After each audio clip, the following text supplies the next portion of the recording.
Olá, seja bem-vindo a mais um Saúde e Beleza na TV.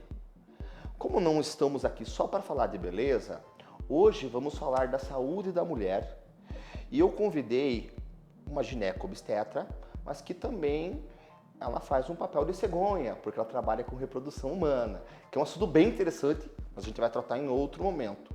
Nesse momento, eu quero tratar da saúde feminina. Está aqui a doutora Rejane Casari, ginecologista e obstetra. Doutora, tem algo que me preocupa muito. Ano passado, lá por novembro, eu encontrei um colega seu, gineco-obstetra, com um consultório particular há 20 anos. E eu perguntei para ele, doutor, você atendeu quantos pacientes esse ano? 18.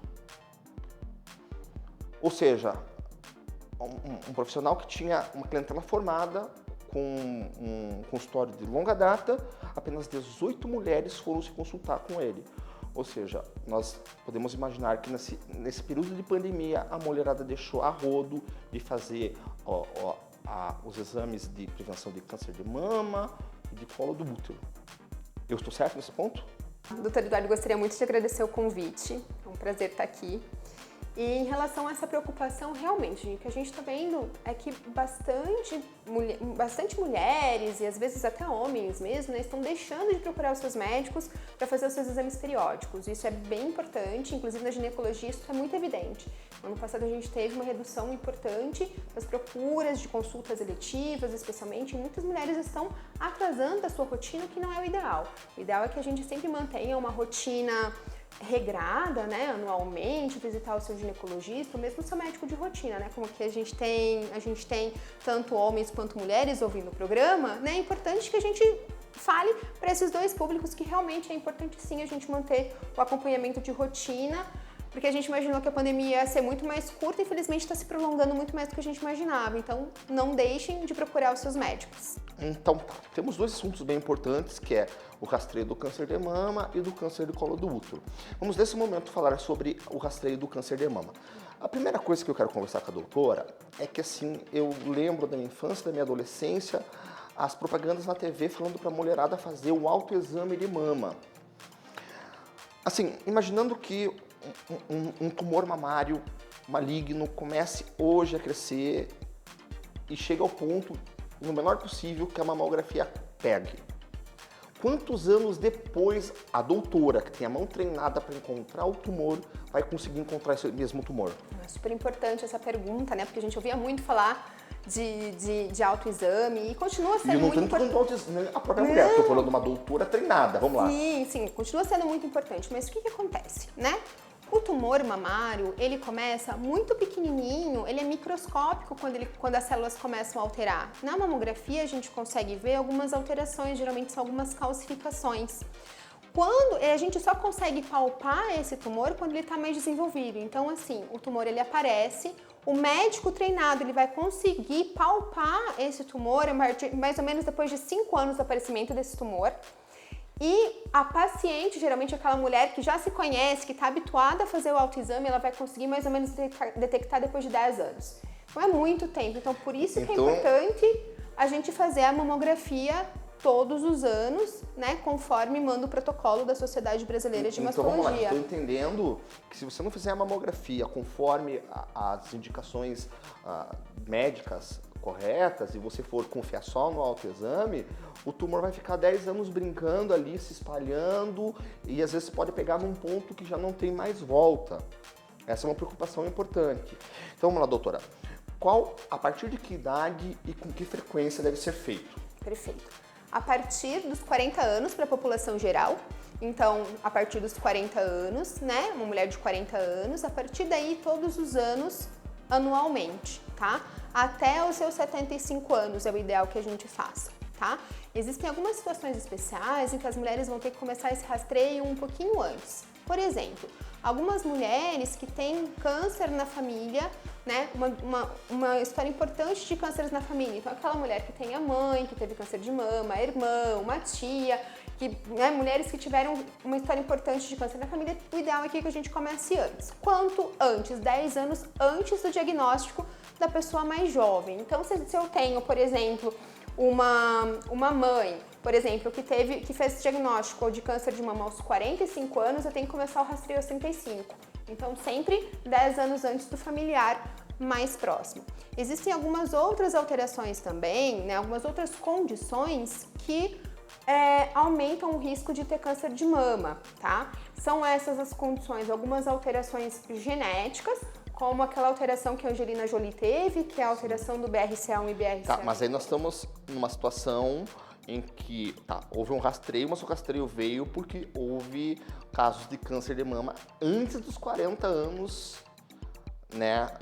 Antes dos 40 anos da família, né? Então, às vezes esses cânceres eles podem aparecer mais precocemente mesmo, esses cânceres mais agressivos, né? Ou às vezes a gente pode ter cânceres abaixo dos 50 anos, mas que tem uma história muito importante. Todas as mulheres da família elas vêm tendo, ou se não um homem tem também, porque pode acontecer do homem ter câncer de mama também. Então, quando a gente tem uma história importante na família, de todas as mulheres tendo, tias, avós, mãe, irmãs, é importante que a gente já comece a fazer procure um médico precocemente e já comece a fazer esse rastreio antes do momento. E pode sim ser que essa família tenha uma alteração genética que precisa ser pesquisada. Daí, quem vai fazer essa orientação é o mastologista. Às vezes, tanto o gineco geral pode fazer, quanto o mastologista pode fazer também. Tá, vamos dar algumas dicas, tá?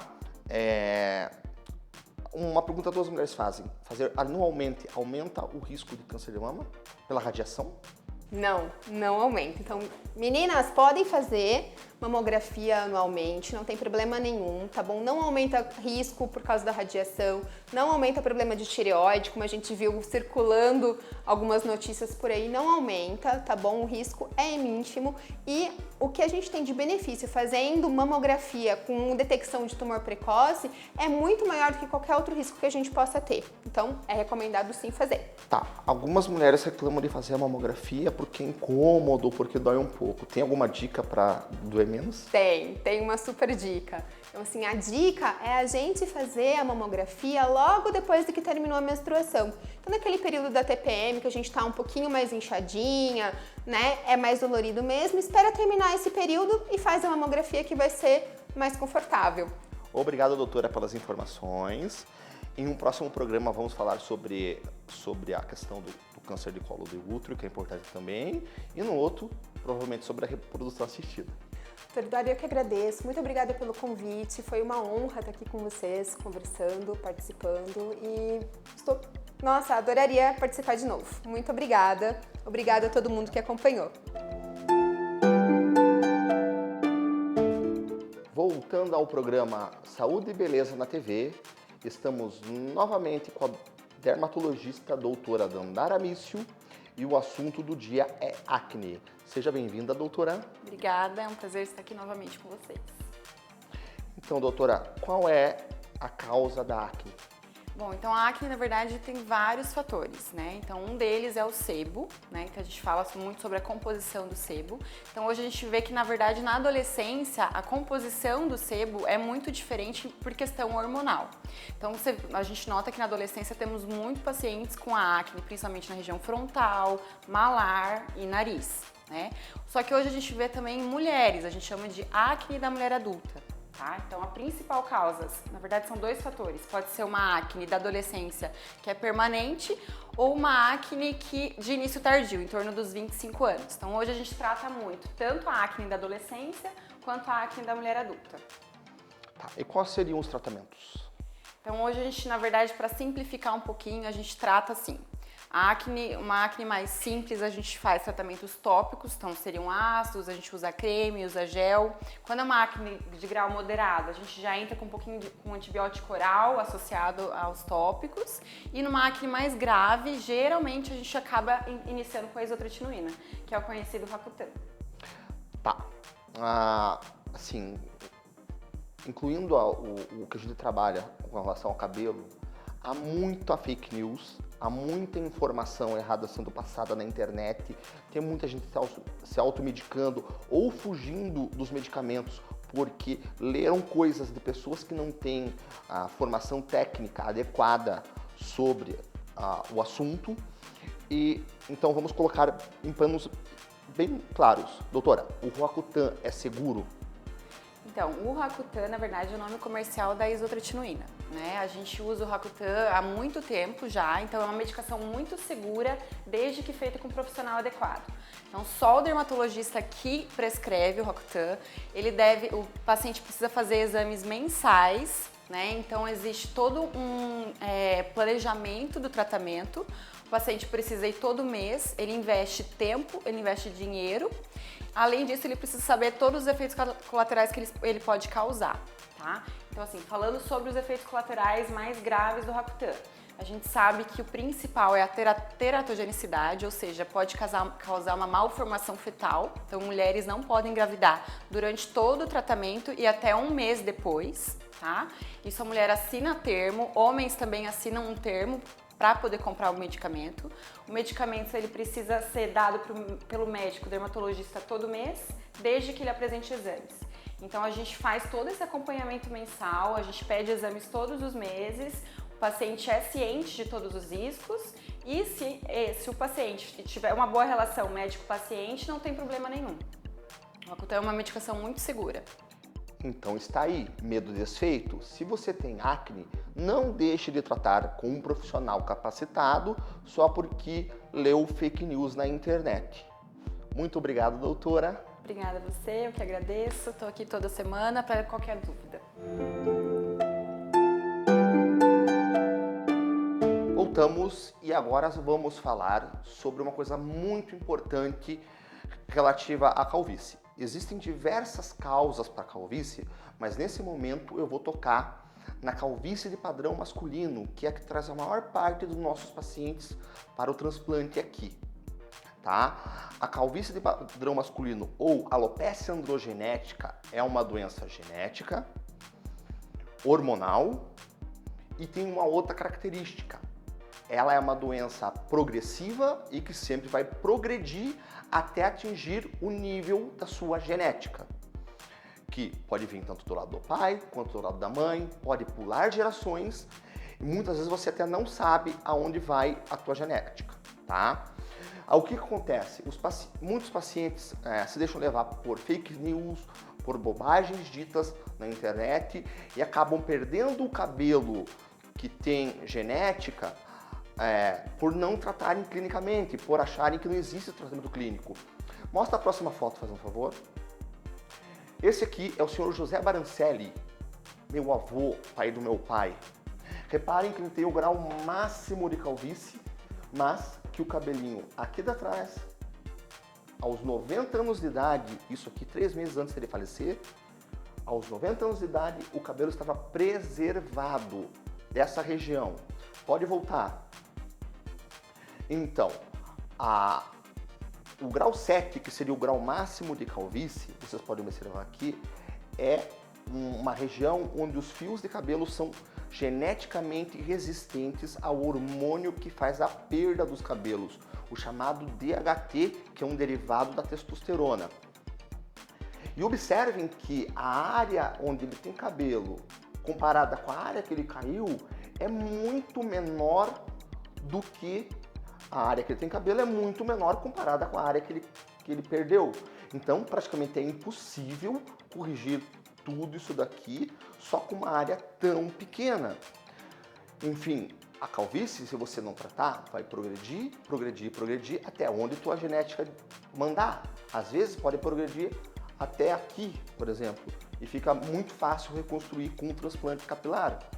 Se você tem uma genética para chegar até o grau 7 e perder tudo aqui em cima, sem fazer o tratamento precoce, isso quando os fios começam a afinar já é um sinal de que tem que tratar.